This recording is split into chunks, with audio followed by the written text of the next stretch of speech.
آپ سن رہے ہیں Jasarat digital. Welcome to the debate. آج ہم بات کریں گے بی بی سی اردو میں شائع ہونے والی شہزاد ملک کی ایک بہت تفصیلی رپورٹ پر۔ جی، یہ رپورٹ پاکستانی فضائیہ کے ایک انتہائی سینئر آفیسر سابق ایئر مارشل جواد سعید کے کورٹ مارشل اور اس کے نتیجے میں جو انہیں سزا ملی اس کے بارے میں ہے۔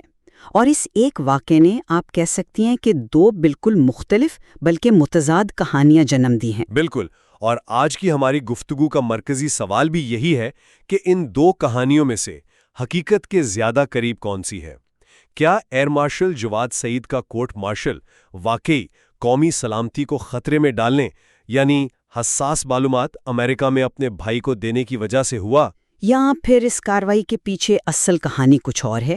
یعنی کیا یہ موجودہ ایئر چیف کے خلاف لکھے جانے والے ایک وائٹ پیپر کا رد عمل تھا اور شاید اختیارات کا ناجائز استعمال؟ تو آج میں اس نقطہ نظر سے بات کروں گا کہ یہ معاملہ سیدھا قومی سلامتی کی خلاف ورزی کا ہے اور فضائیہ نے اپنے قوانین کے دائرے میں رہتے ہوئے ایک ضروری کارروائی کی۔ جبکہ میں اس موقف پر دلائل دوں گی کہ اس کیس میں جس طرح شفافیت کو نظر انداز کیا گیا اور جس قسم کے الزامات سامنے آئے ہیں وہ بہت سے ایسے سوالات کھڑے کرتے ہیں جن سے لگتا ہے کہ اصل وجوہات شاید وہ نہیں جو بتائی جا رہی ہیں۔ دیکھیں، میرا موقف بہت سیدھا اور واضح ہے اور یہ پاکستانی فضائیہ کے سرکاری موقف پر مبنی ہے۔ ایئر مارشل جواد سعید پر 6 مختلف الزامات کے تحت فیلڈ جنرل کورٹ مارشل ہوا۔ سب سے بنیادی اور آپ کہہ لیں کہ سب سے سنگین الزام یہ تھا کہ وہ قومی سلامتی سے جڑی انتہائی حساس معلومات اپنے بھائی کو امریکہ میں فراہم کر رہے تھے۔ اب رپورٹ کے مطابق ان معلومات میں میانوالی ایئر بیس پر کھڑے جنگی جہازوں کی تفصیلات جیسی چیزیں بھی شامل تھیں۔ تو آپ خود سوچیں، کسی بھی ملک کی فوج کے لیے یہ ایک ایسی سرخ لکیر ہے جسے عبور کرنے کی اجازت کسی کو نہیں دی جا سکتی، چاہے اس کا رینک کچھ بھی ہو۔ یہ قومی سلامتی کا معاملہ ہے، کوئی ذاتی جھگڑا نہیں۔ اسی لیے ادارے نے اپنے اندرونی احتساب کے نظام کو فعال کیا، ایک باقاعدہ کورٹ مارشل کی کارروائی کی اور انہیں سزا سنائی۔ یہاں یہ بات بھی اہم ہے کہ بعد میں جب اپیل کی گئی تو ان کی سزا میں 10 سال کی کمی بھی کر دی گئی، جس سے یہ پتہ چلتا ہے کہ یہ ایک قانونی عمل تھا جس میں اپیل کا حق بھی موجود تھا اور استعمال بھی ہوا۔ میں اس معاملے کو بالکل ایک مختلف زاویے سے دیکھتی ہوں۔ میرے نزدیک یہ صرف الزامات اور سزا کی کہانی نہیں بلکہ اس عمل کی کہانی ہے جس میں انصاف کے جو بنیادی تقاضے ہیں وہ پورے ہوتے نظر نہیں آتے۔ جواد سعید کی اہلیہ شازیہ جواد کا دعویٰ ہے کہ یہ سارا کیس ایک انتقامی کارروائی ہے۔ ان کے مطابق جواد سعید نے ایک وائٹ پیپر تیار کیا تھا، یعنی ایک ایسی تفصیلی رپورٹ جس میں ادارے کے اندر کی مبینہ بے ضابطگیوں اور موجودہ ایئر چیف کی جانب سے اختیارات کے مبینہ غلط استعمال کو ثبوتوں کے ساتھ بے نقاب کیا جانا تھا۔ ان کا دعویٰ ہے کہ یہ رپورٹ شائع ہونے سے پہلے ہی ان کے لیپ ٹاپ سے حاصل کر لی گئی اور اسی کی بنیاد پر انہیں حراست میں لے کر یہ پورا مقدمہ گھڑا گیا۔ اس دعوے کے علاوہ جو قانونی عمل پر سنگین سوالات ہیں وہ میرے لیے زیادہ تشویشناک ہیں۔ ملزم کو اپنا سویلین وکیل کرنے کی اجازت نہ دینا، خاندان کو فرد جرم یا کورٹ مارشل کی کارروائی کی نقول فراہم نہ کرنا اور پھر سزا کے بعد انہیں جیل بھیجنے کے بجائے ایک میس کو سب جیل قرار دے کر وہاں رکھنا، یہ سب چیزیں مل کر اس کارروائی کی شفافیت پر ایک بہت بڑا سوالیہ نشان لگا دیتی ہیں۔ آپ نے وائٹ پیپر کی بات کی، لیکن یہ نقطہ اپنے اندر ہی ایک کمزوری رکھتا ہے۔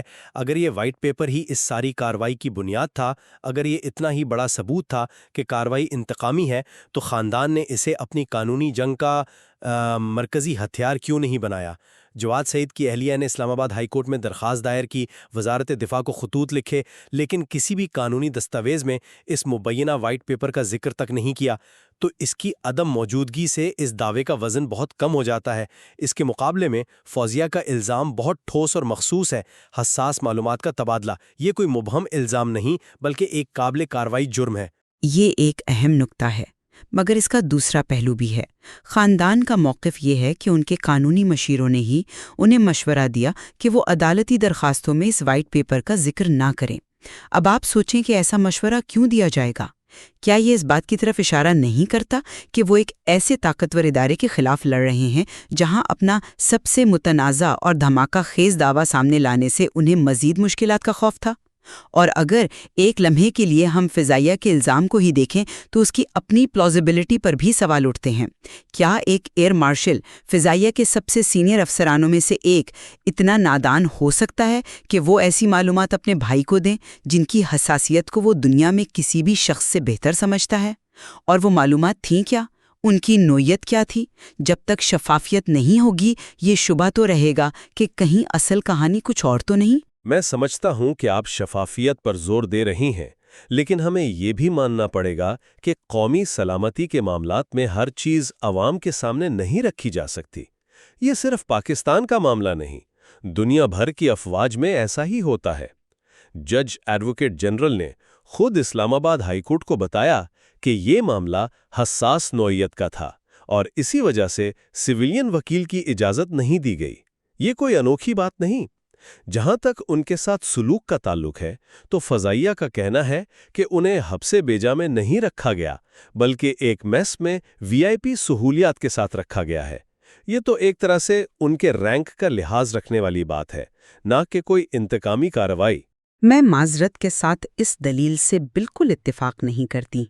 حساس نوعیت کا لیبل لگا کر آپ کسی کو اس کے بنیادی قانونی حقوق سے محروم نہیں کر سکتے۔ یہ ایک بہت خطرناک راستہ ہے۔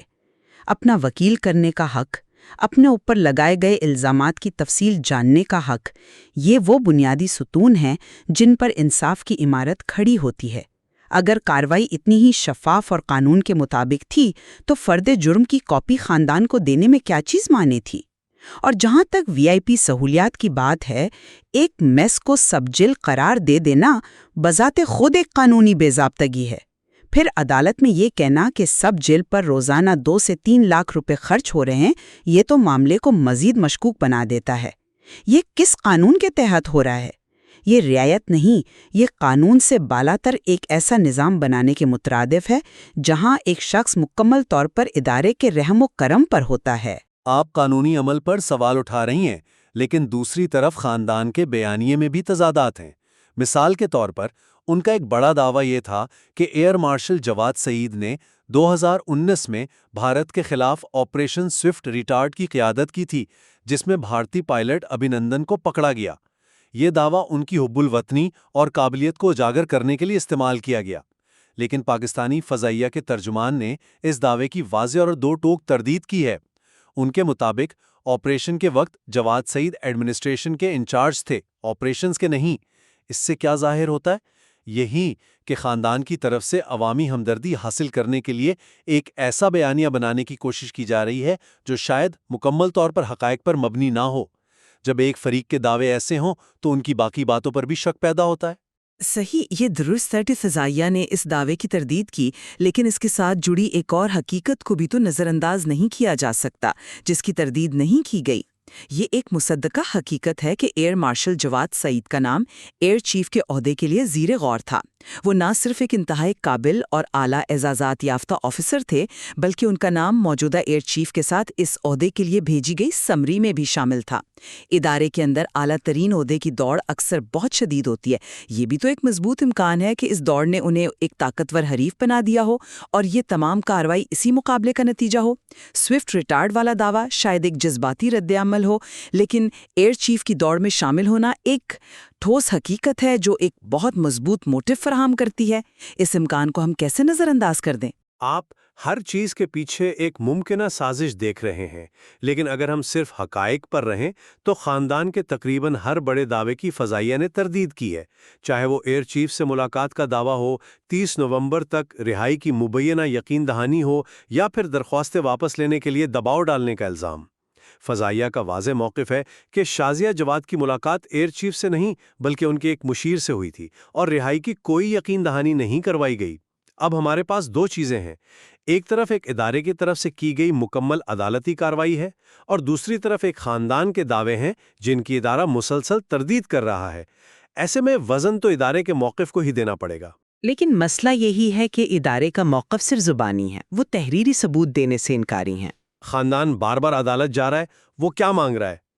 وہ انکوائری رپورٹ، فرد جرم کی کاپی اور کورٹ مارشل کی کارروائی کی تفصیلات مانگ رہے ہیں۔